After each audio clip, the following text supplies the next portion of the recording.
Swim check 1, 2. Bike check 1, 2. Run check 1, 2. I think we're ready. Let's try this. Welcome to the Try Beginner's Luck podcast, a podcast where we explore the sport of triathlon from a variety of perspectives to help beginner triathletes on their journey. I am your host, Mashonda Shines. Well, welcome back to another edition of Try Beginner's Luck. This is the last Wednesday in June. And so typically what that means is I get to go on a little bit of a podcast vacation without recording podcasts for the summer so that I can train and do some fun things for myself. But it's always a joy to get to this because it's like we've done about 20 episodes and I've learned so much throughout this entire season, from starting off with Ted Metellus to last week with Zachary Josie. And so what I love is that the underlining theme of this year has been giving back, volunteerism, and being back to basics. Going back to basics and taking steps back doesn't mean that you're reverting. It just means you're giving an opportunity to yourself to level set and to go further, faster. And I think sometimes it's okay to take those steps backwards so that we can be further propelled. I think about the conversation we had with Colleen and how she reset her mindset and really was like, I have a different focus, and that's okay. This season has been permission to be. And I hope that you felt that through each podcast, just to be. Today, I get to interview someone that I was being myself, a little bit loud and overly excited when I heard that Cassidy Hickey was a triathlete. So I made this loud, woo, probably a little louder than that, at this happy hour at the Armed Forces Cycling Classic kickoff event. And when I found out that this cycling pro was also a triathlete, someone else came up to me and said, "Hey, do you know that this person is a triathlete too?" And I said, "What? Wait a minute." And so throughout the event, this person was given the number 1, I believe, because of her fundraising efforts fundraising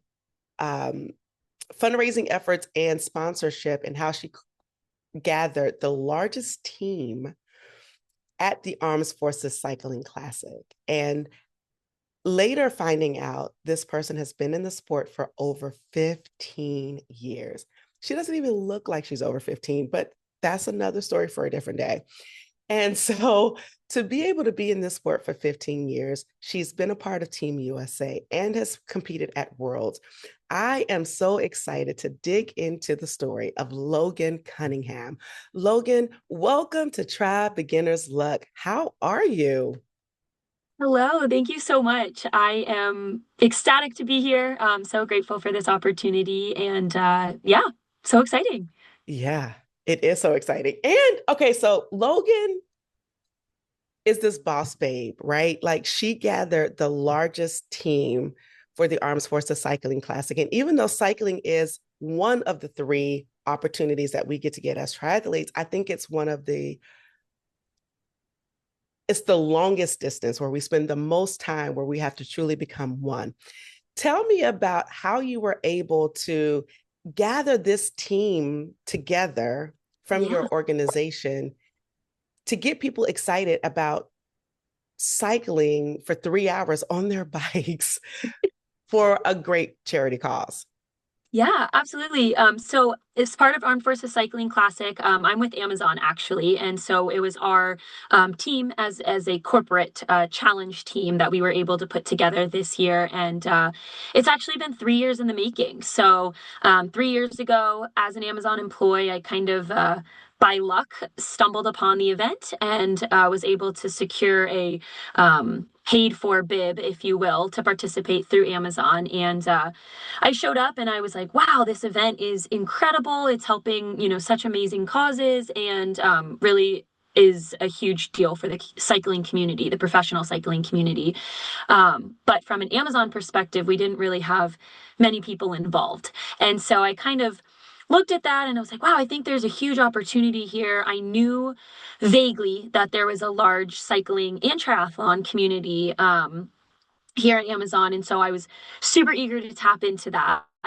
So the following year, I think we had about 20 riders out there through different we have like Slack channels and kind of communities, cycling community groups here at the company. And then going into this year as the title sponsor and kind of using the past 2 years as proof of concept, I was really just kind of adamant about reaching the right people, making sure they knew about this opportunity to come ride.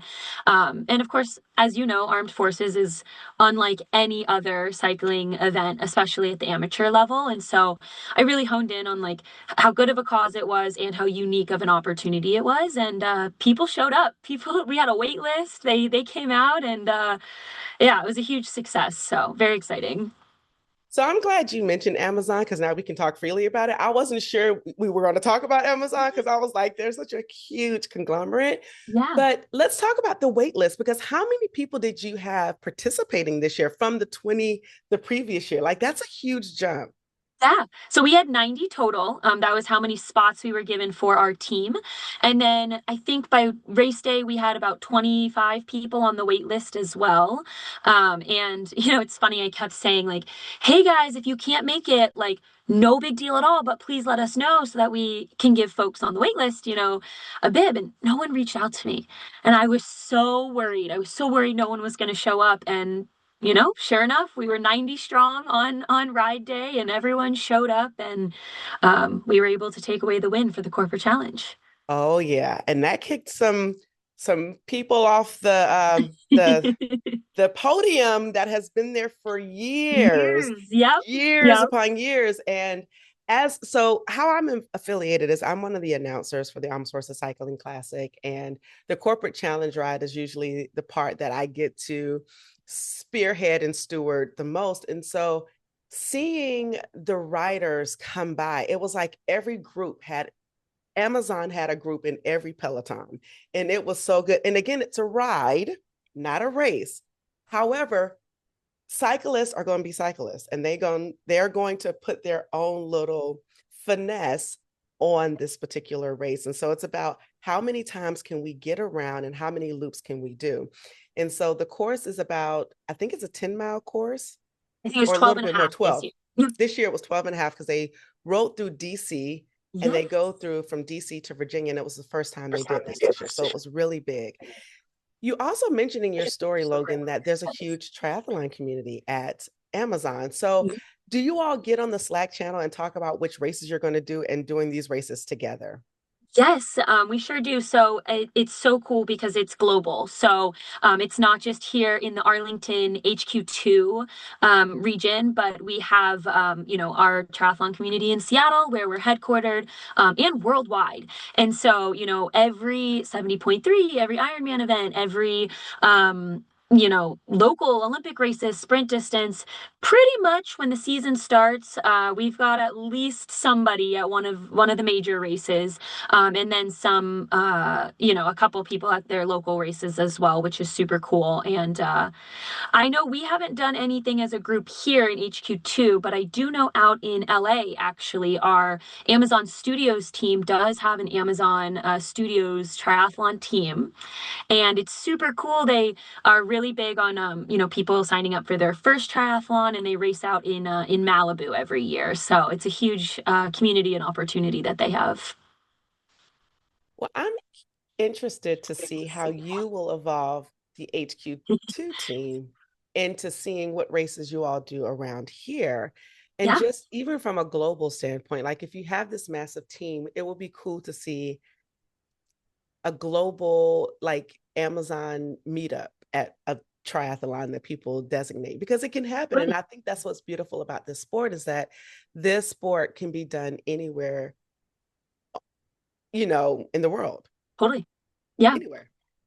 Yeah, and it's cool too. Like you mentioned, like Amazon was the title sponsor of the Armed Forces Cycling Classic this year, really just tying into our headquarters location and our environmental, like sustainability bike culture that we have here.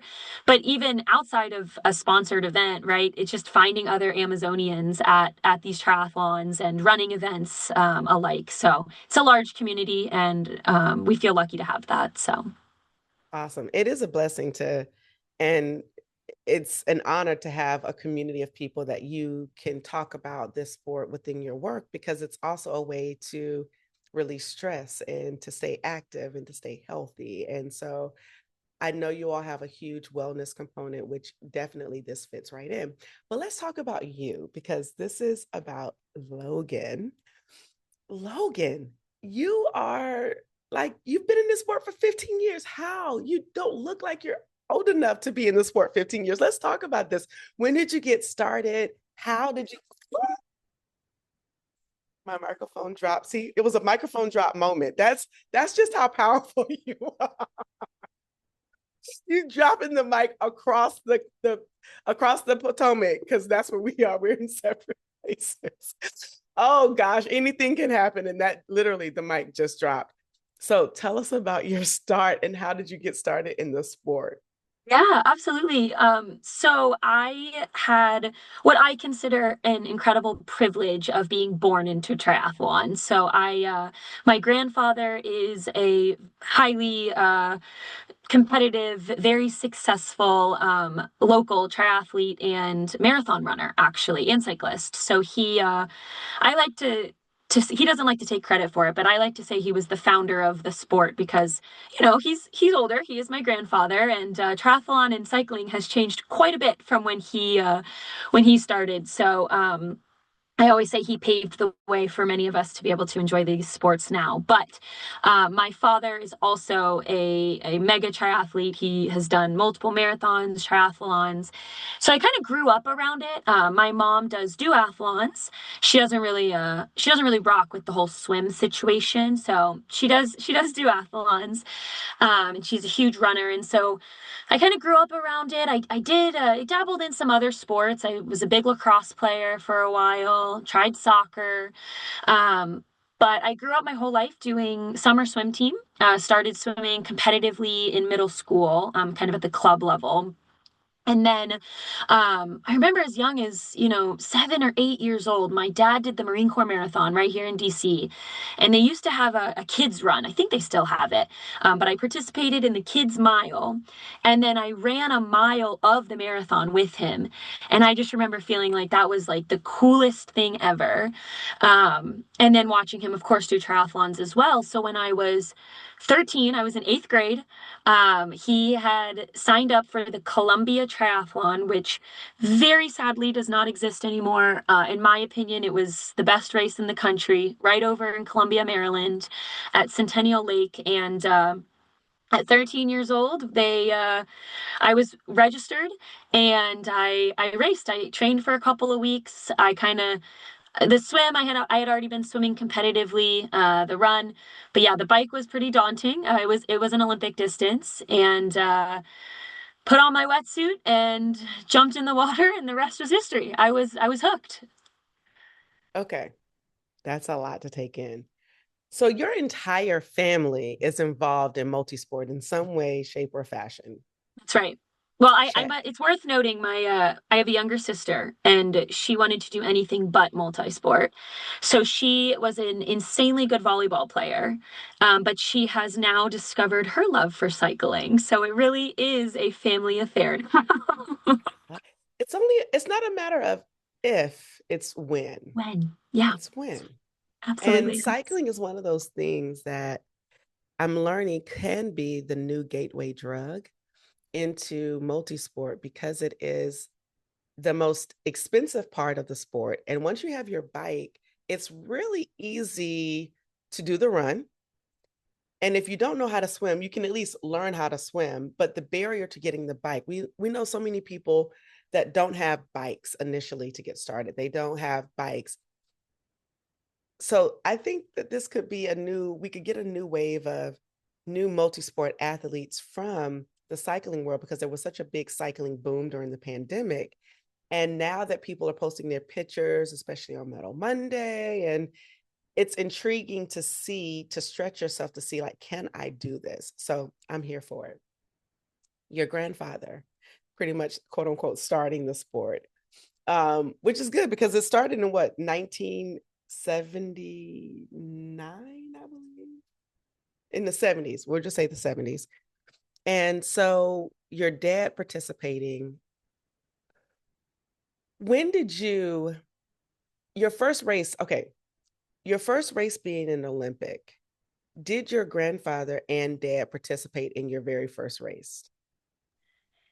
I actually have a picture of the three of us at a bike rack. We were racking our bikes the night before, and I was like, "Wow, like this is pretty incredible. Three generations towing the line tomorrow," and we did. We sure did.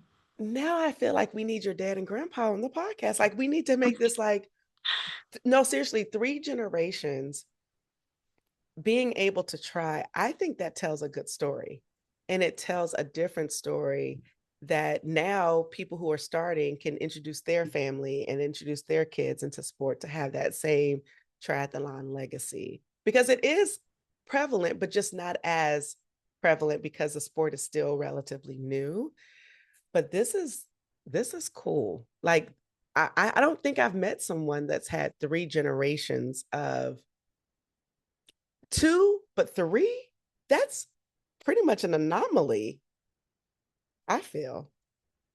Yeah, I mean it's I consider it a privilege and a blessing, and it is not lost on me that it is much harder to penetrate this sport when you don't have exposure, or to your point, it's an expensive sport, right? And bikes are expensive, and swimming in open water is very scary. And so it is not lost on me that I kind of came into this sport. I've been surrounded by it my whole life, but I've had an honor of helping so many friends and other family members kind of um, come into the sport maybe without that same opportunity. It is a different perspective, and it's not lost on me that I kind of was put in an advantageous position going into it. But you're exactly right.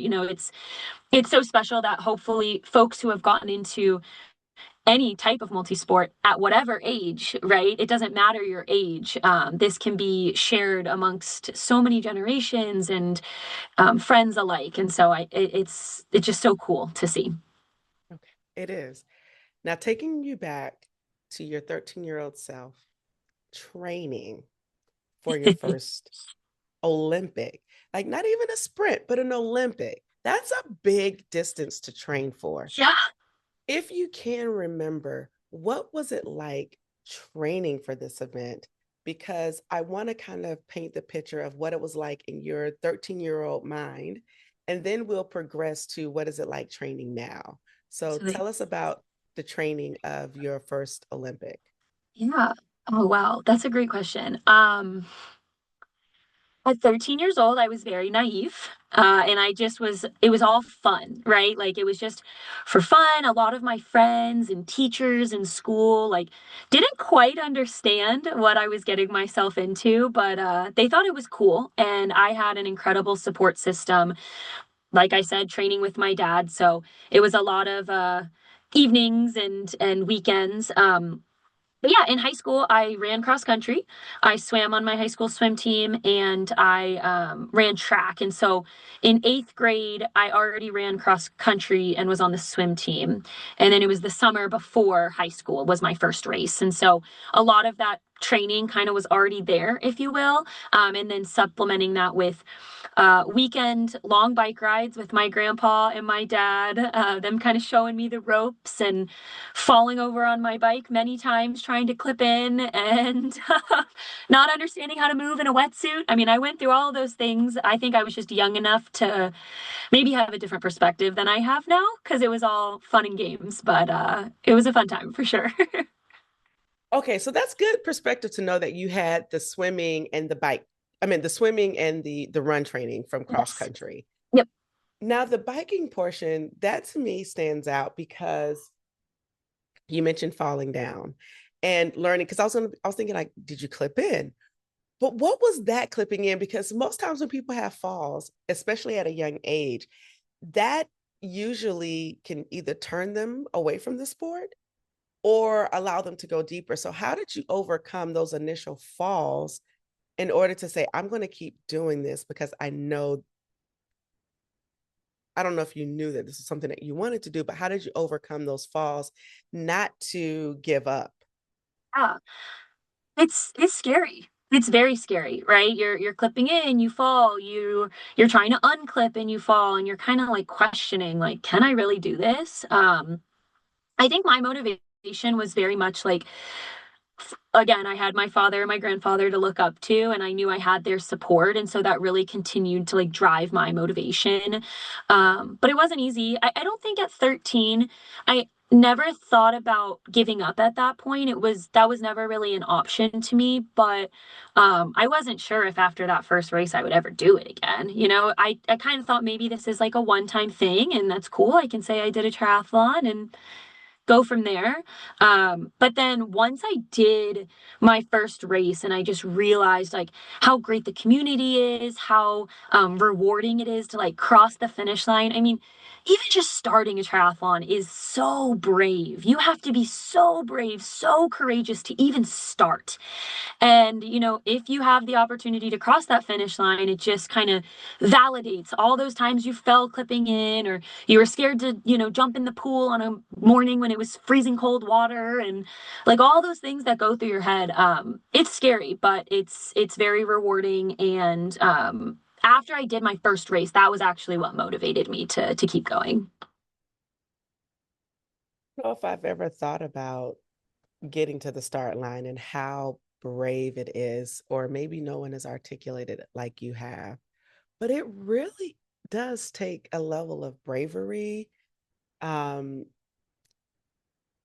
and confidence and crazy and all to get to the start line. And so it really is, it's a huge moment to get to the start line, especially uninjured. And we don't celebrate starting enough. And I think we focus a lot on the end, which the finish is strong. Like that's a huge, huge part of it. I don't want to discredit that. But even getting to a start line is also because you've actually done the work. You've done everything. You don't know how one day could interrupt the entire process, but getting to that start does require a lot of bravery because all the tears, all the joy, the disappointments of the training session really is there with you at that starting point. You mentioned you didn't know if this was going to be something that you continue to do. So take us through your first race. What was it like at the swim? T1 for the first time, the bike, because Columbia is hilly, if I'm remembering correctly. Yes. And so for a 13-year-old to go 25 miles of hills shares with me shows me just how strong you are as an athlete. And then T2 and the run. Yeah, so the swim, my number one thought was fish, snakes, and bugs at 13 years old. That was number one concern at the Logan, let's time. feel people's concerns, okay? Yeah, That is a real thing it is today. still a concern of mine as well.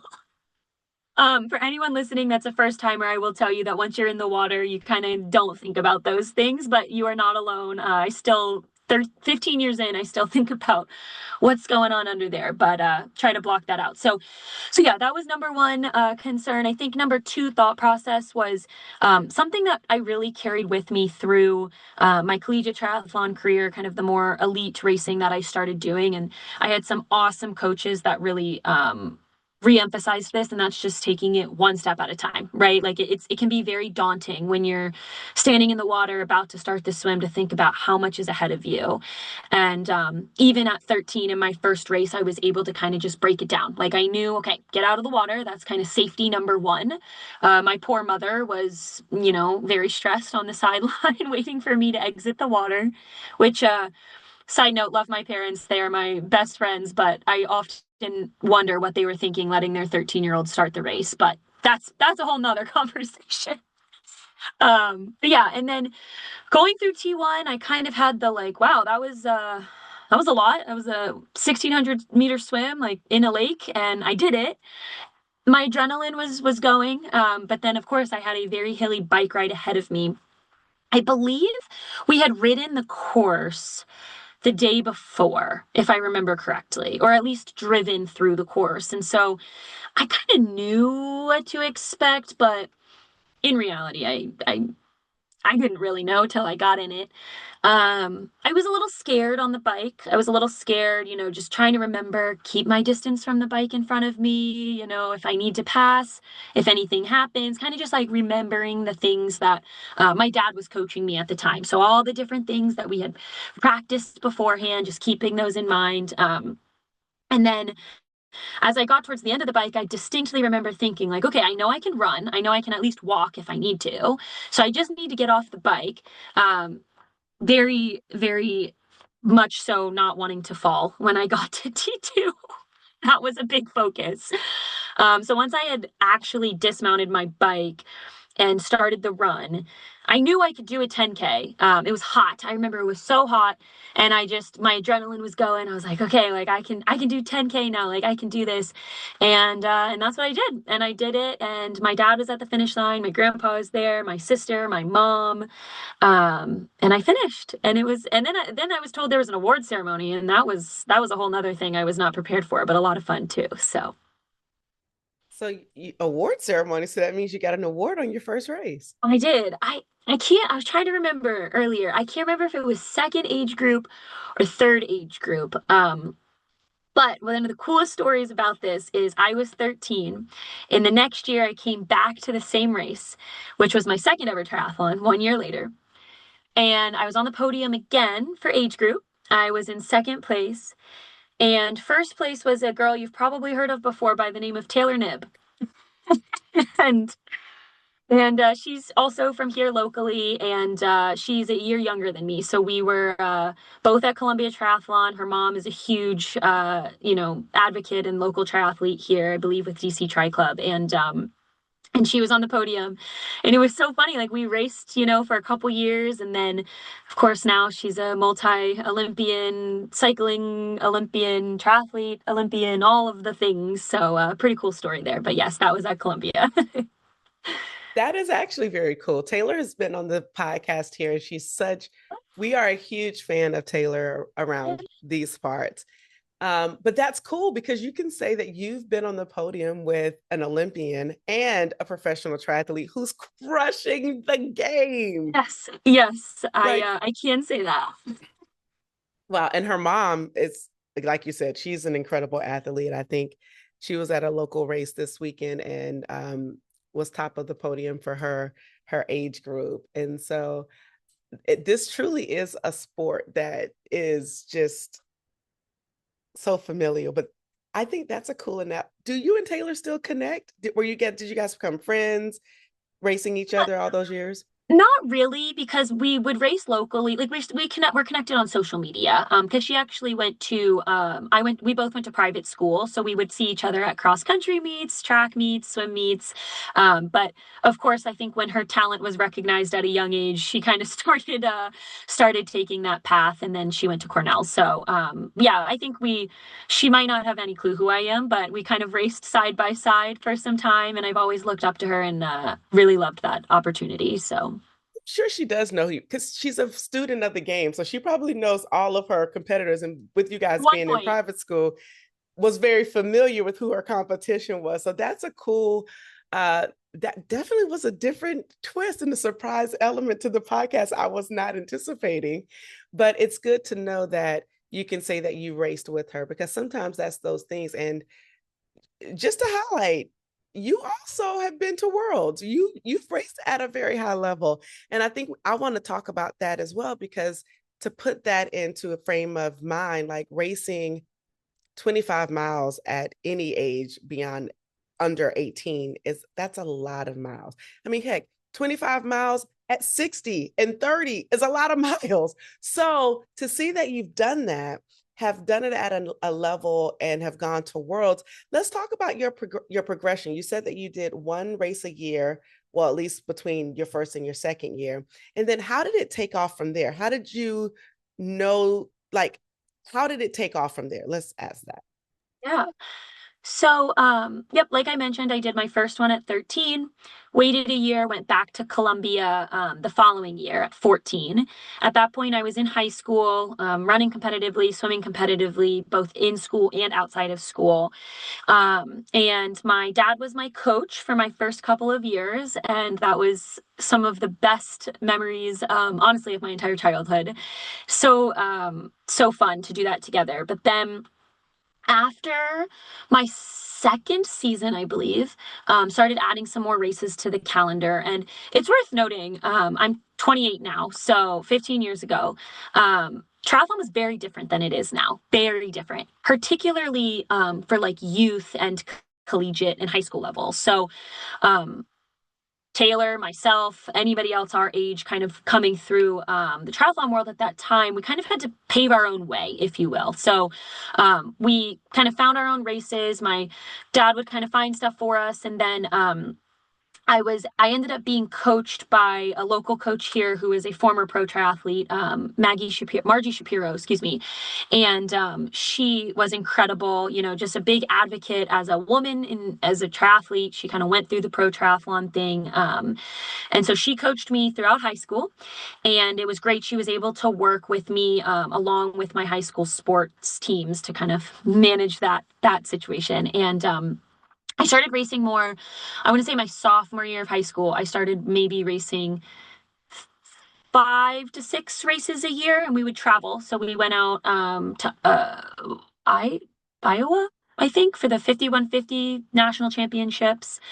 And I started kind of like regularly podiuming in my age group. And that was kind of when my parents were like, okay, like, you're talented. Like, if you want to continue to lean into this, they invested in a coach for me, and really just like became kind of my whole life, honestly. Like, it was my whole personality. It was everything. And um, this is going to sound so sappy, but it's so real. Like, my parents gave everything for my triathlon stuff. I mean, traveling, and it's expensive, and, race registrations and coaching and equipment. And I mean, every opportunity is 1000% all thanks to my parents and their commitment. I have a sister, so my dad coming with me to every race, my mom staying at home, holding down everything here. And very quickly, that quickly turned into college, looking at college and what that looked like. At the time, the NCAA was considering making it an emerging sport. So my senior year of high school was when it was like the trial period for NCAA, where basically they had to make, I might butcher this, but it was my understanding that a certain number of schools had to express interest in an NCAA women's triathlon program by a certain time in order for it to be considered. And so, unfortunately, I quickly realized that from an NCAA perspective, I was going to be a little too early. Like, it would actually come into sport right around my graduation time.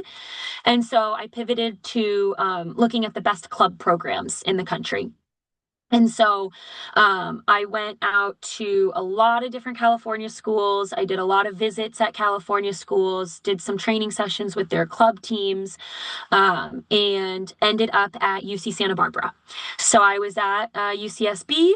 I had the best coach in the world there, Coach Mateo, and he coached me through my freshman year at UCSB. And he also coached me through half of my sophomore year. And that was a club program there, but it was like the perfect mix of competitive and first timers. I mean, it was like the best of both worlds because anybody could join our team. We had folks join that didn't even know how to ride a bike, and we got to get them to their first triathlon. And then we, of course, also had our, national championship collegiate team, and we trained twice a day, 7 days a week, all of the things. And that was really when I was training and competing at the collegiate level. And then when I would come home for the summer, that was when I was competing individually. And so that's when I was a member of age group Team USA for Olympic distance. I raced in Chicago for Worlds, and I raced in Cozumel, Mexico for Worlds. So that was it feels like a dream, honestly. And then I've raced, gosh, I don't even know how many times I've raced age group nationals. Probably 10. 10, I think. Maybe, I don't know. Ooh, yeah, something like that. But that's Yeah. kind of the journey. And then I guess kind of bringing it first full circle to today. I had this moment at the end of college where I had to make a decision if I wanted to pursue this more seriously or not. And one of the best things I love about multisport is, no offense to other sports, but if you play football or if you play volleyball or if you play lacrosse, you kind of get to your last game in college and it's kind of it, right? Like there's maybe some adult leagues that you can join or you can coach, but one of the most awesome things about triathlon is you can continue it as long as you'd like or as little as you'd like. And so I really pivoted to now chasing my dream career and also still being able to compete in triathlon. So looks a little different these days. Logan, that's such a really cool story. And I think one of the things that I picked up on that I don't get to talk a lot about is the difference between club sport in the collegiate world and the NCAA track, which is very different tracks. It's very different. They're resourced differently. They're given different funding. It's very different. And the fact that you scouted places to go to be on a club team, I think really shares the level of intensity and dedication that you had at such a young age. Because a lot of opportunity is still in that club space. Although there are about 42 or 43 US NCAA collegiate teams across the country, it's very expensive for these teams to keep going. And club is a good alternative. And like you said, anyone can be on the team, but then the team also has championships, which is also really cool. So it's just so many different ways to get to the sport, to stay in the sport. And like you said, this isn't like other sports because it's like none other that you get to continue on. How hard was it for you to make that decision to say, do I potentially train up and try my hand at pro versus my dream job? Yeah, that was a big growing up moment for me, and it was a hard decision to make. And I think like any big decision you make in life, especially in adulthood, you kind of always wonder like, what if I had taken the alternative route? And yeah, it really just came down to kind of weighing my options, kind of looking at what I wanted long term from life, and how I wanted triathlon to fit into that because triathlon has been um, I mean, it's been everything to me, right? I think it kept me out of trouble. I think it's kept me in great health. It's helped me mentally. It's helped me, focus in school and get better grades. Like I think there's just so many benefits that come from endurance sports and in general, in my opinion. And so it was a hard decision. It was, and maybe a controversial topic, but it's there's not a lot of money in triathlon, in multisport in general, particularly for women. And not that it's only about money, but when I was considering my options of, chasing the pro life and what that looked like versus kind of taking on that 9 to 5 corporate job, um, there were just some practical things that I had to consider. And, not to sound like a broken record, but it was so comforting to know that it wasn't one or the other.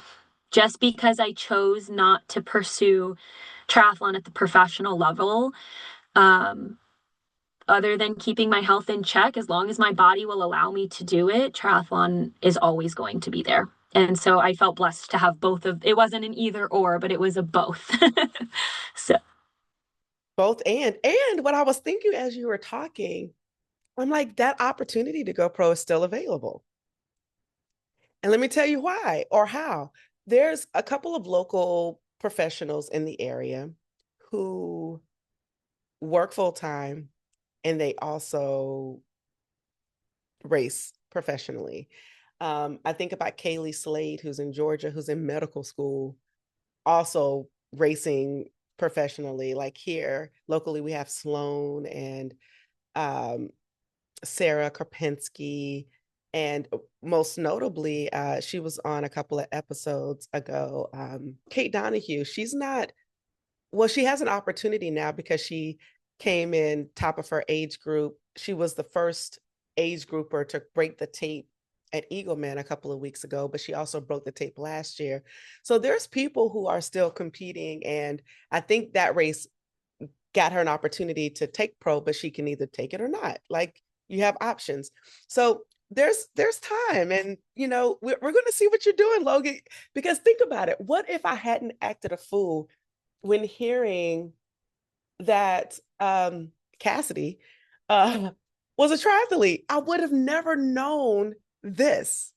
And so sometimes I get upset with myself for having loud outbursts and for being so excited about triathlon. And in this case, it was a win for me because I got to meet you and Well, you're you. so sweet. I think, first of all, you did not act a fool, and we need more people to be loud and excited about triathlon because I'm the exact same way, and we're all wired the same. So we get so excited when we get to meet each other.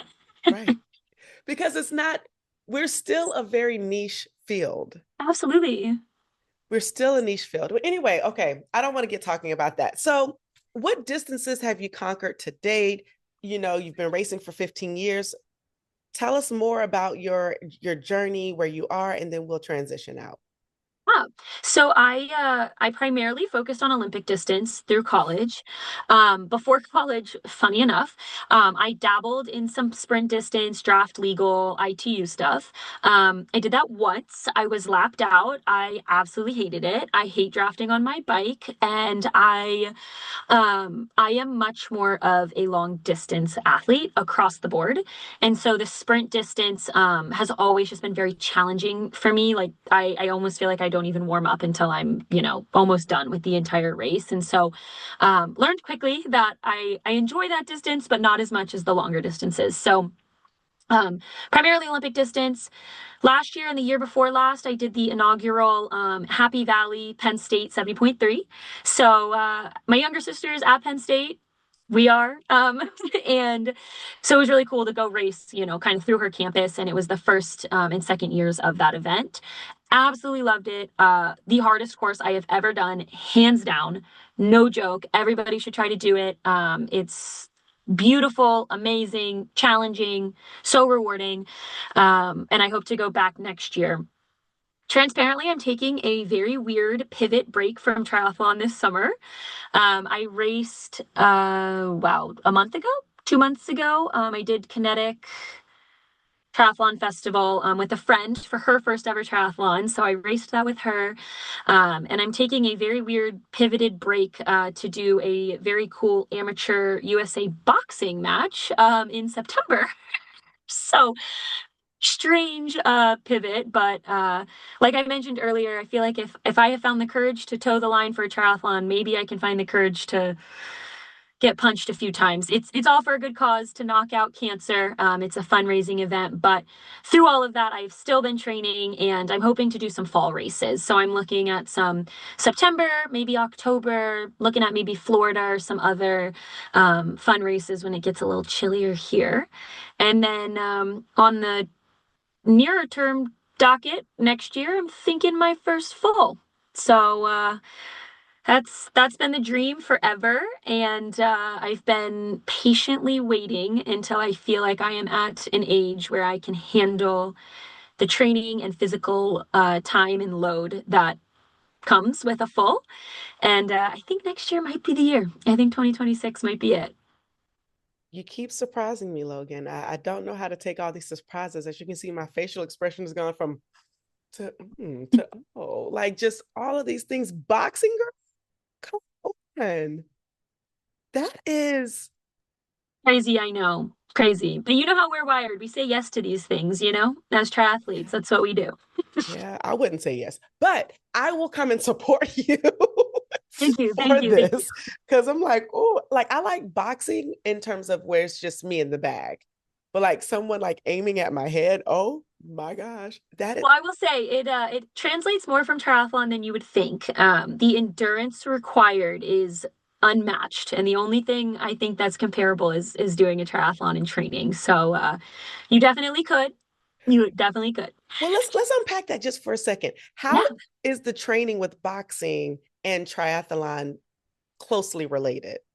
Yeah, it is closely related. It's so much more endurance than I ever thought. It's, you're training for rounds, right? And you have these very minimal breaks that I kind of look at as T1, T2. It's 3 rounds that I'll be competing in. And so funny enough, I'm kind of literally looking at it as a swim, bike, run with transitions in between. So the amateur match that I'm doing is 3 rounds of 2 minutes with 1 minute in between. But very similar to triathlon, if you are training for an Olympic distance, you're probably going to do some of your rides more than 25 miles, right? So that, or some of your runs might be more than a 10K, so that when you are racing at that shorter distance, you already know you've gone the distance. It's exactly the same with boxing training. So I'll do 5, 6, 7 rounds of 3 minutes, 4 minutes each round with only 30-second breaks, so that when I get to fight night, it's something I've prepared for. But genuinely, I can say I've raced in so many different levels of triathlon, so many different distances, and this is a completely different ball game, but I'm loving it. And hey, I think my 5K time's getting a little faster from it, so we'll see how that translates. Any benefit to the 5K time is always welcome. So That's thank right. you, boxing, for that. Thank you, boxing, for that. Wow. Well, congratulations to you and hats off to you. You got to let us know when that is. Although we will be on break here at Try Beginners Luck, perhaps we can post it on social media in case people are. Is it going to be a local race in the Washington, D.C. area? So it's at the Anthem in DC on September 25th, and 100% of everything goes towards cancer research, supporting folks with cancer. So yeah, it's at the Anthem on the big stage. Super fun. Well, you guys heard it here. Go out, support this venture. And yeah, this is cool. Okay, so coming back to the tri space, now that you've raced and have been in the sport for 15 years, you've seen how it has had a massive growth spurt. You've seen how, like you were saying earlier, how you all had to pretty much find and make your own way. What are some things you would like to see in the sport happen in the years to come? Absolutely. So I've seen a lot of different high school programs, counties, collegiate programs, of course, as well, but even a lot of like nonprofit organizations that are kind of opening those doors. I said at the beginning how I was born into this, and I think that's a very unique position that I'm in, but I can only imagine how hard and daunting it would be to enter into multisport without support. And so it's already happening. And I hope that the momentum just continues where we see nonprofit organizations and school systems and counties, government programs, if you will, that YMCA programs, things like that, where not just supporting youth, but just supporting the triathlon community, the endurance community as a whole, and just continuing to bring awareness and opportunity to the sport. I'm really excited to continue to see that take off. I'm with you on that one. I think I 100% agree with you. There's so many other places that we can go, Logan, but I will be respectful of our time, your time. And let's get into rapid fire. But this has been so, so good. And I'm almost sad that I did not know that your dad and grandfather, because this could have been like a family affair, but we will make this happen before Season the three, end of, right? we, Season three. we'll, yeah, we'll make this happen before the end of when we come back in the fall. We'll make this happen. Um, so first question for our rapid fire, favorite song. Favorite song. Oh my. I'm So Blessed by Kane. Like that song too. Ooh, so I catchy. I know.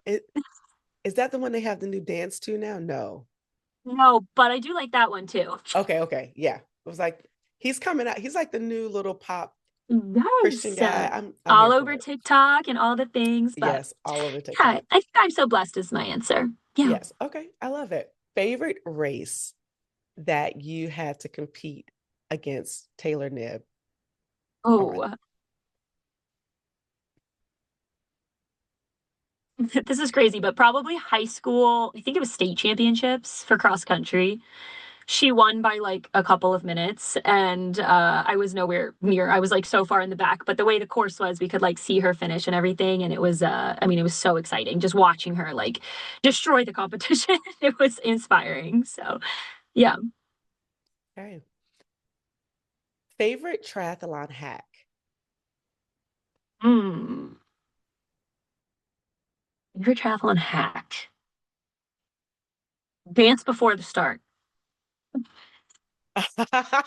You said dance before the start. I love Yeah, that's not a that. real one, but it's real. Just don't take yourself too seriously. We're all there to have fun, and I think that can make or break a race. So, dance before the start. I love that so much. I love that. Favorite place to try? To race or to train, or either. Okay, let's make it a two-part. Okay. Favorite place to train and then Okay. favorite place to race. Favorite place to train is Deep Creek Lake, Maryland, which is about 2.5, 3 hours outside of DC. Beautiful open lake, mountain roads, wide open. You can run, bike for miles and swim in the lake. It's beautiful, absolutely gorgeous. Favorite place to race? I did St. Anthony's Triathlon in Florida a couple of times, and I really want to get back down there. It's an awesome course. It's hot, but it's beautiful, flat, fast. A lot of pros come out to the race. It's a great town too. So Florida, probably. I've heard good things about the St. Anthony's race. I've A heard a great lot of race. great things. Swim, bike, run. Rank them in order of preference. Run, swim, bike. Okay. Training partner that you would want to train with, alive or historical? Ooh, Chrissy Wellington. It's a good one. It's a That's good I think one. that's her name, right? Chrissy Wellington. Yeah, Yeah, yeah, that's a good Chrissy one. Wellington. Yep. Yeah, I think Um, she paved the way for women in the sport. So Chrissy Wellington, yeah. for sure, for sure. What or who inspires you? In triathlon specifically, my Just dad and in, my grandpa. yeah. Okay, cool. I love that. And I was going to say just in general, but that's a good In answer. general, my mom. There you go. Got the whole family. The whole family. I love it. I love it. Um, at the end of a race, are you a beer, wine, water, or soda person? Soda, diet soda. Okay. And we don't let people leave without answering this question. Do you pee on the bike or get off and take a proper pee break? On the bike, I get off and take a proper pee break. The swim is not the same answer, but definitely get off the bike. Respect Oh, those who pee on the bike too, though. No judgment here. listen, this is a open space that we've created that's a safe space for people That's to it. share. And yes, no, we love all answers here. We think it's just a fun question to ask, and Yeah. people love answering it. And then they're like, "Oh my gosh, I can't believe it. Oh yeah, this is how it is." So you never know what the answer is going to be, but it's always just fun and lighthearted. Thank you so much, Logan. This has been so much fun for me, and it's great to end the season on a high note with you. Now, there's a 50% chance we may have a bonus episode. I'm working on someone that I think is just interesting in the space. So that might happen next week, but if we don't, it's okay. But this has been a great season. And so I want to properly thank each of you who've listened for this entire season and actually for the past few seasons. It's been great to do this, and I'm committed to bringing you great stories and want to see the sport grow. And we see how many times that the stories of just being introduced to someone new and hearing their first time is paving the way for you to continue to try and continue to learn. And it's like we're continually evolving. And so my name is Mashonda Miles, also known as Mashonda Shines, and the podcast is offered on all major platforms, including YouTube. So be sure to subscribe on YouTube so you can see it, but then also on your favorite podcast platform so that you can hear it. This is great for your training rides. And I'm really just so blessed that I get to do this and that I am graced with everyone who says yes to come on this podcast. So thank you for allowing our season 5A to be a success. And as we say here on Try Beginner's Luck, whenever you try, you always win. My name is Mashonda Miles, and right now we're out. Peace. Bye, everybody. Thank you for tuning in and listening to this episode.